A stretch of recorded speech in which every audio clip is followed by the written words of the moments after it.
Dovoľte mi dožiť na slobode. Takto sa bývalý boss Banskobystrického Podsvetia prihovoril Senátu Piešťanského súdu. Práve oni rozhodujú o jeho podmienečnom prepustení. V pojednávacej miestnosti bol aj syn jednej z obetí Mikuláša Černáka.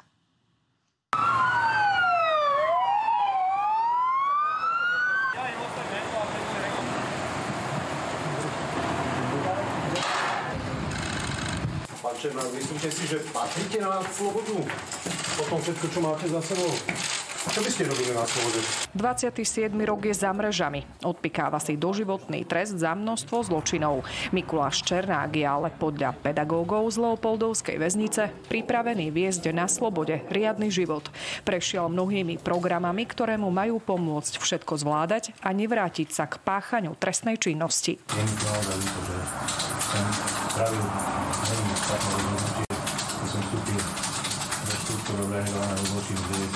Ako vidíte svoje šance po dnešku?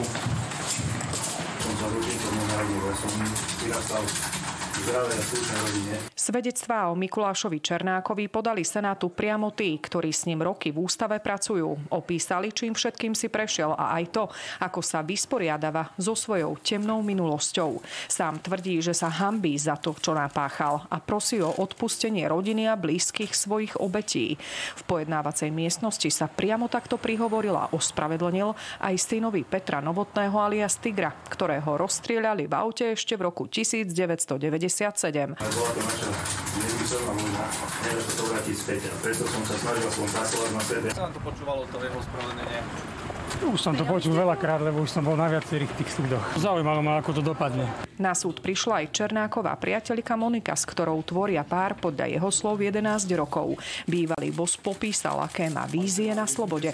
Chcel by pracovať s prepustenými väzňami a pomáhať im začleniť sa do spoločnosti, no má plány aj s mladými. Robiť osvetu, aby neskončili ako on.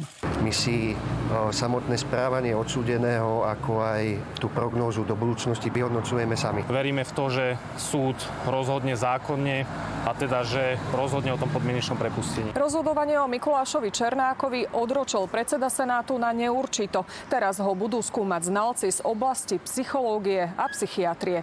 Z Piešťan Roman Rudkaj a Zuzana Ferenčáková, televízia Markíza.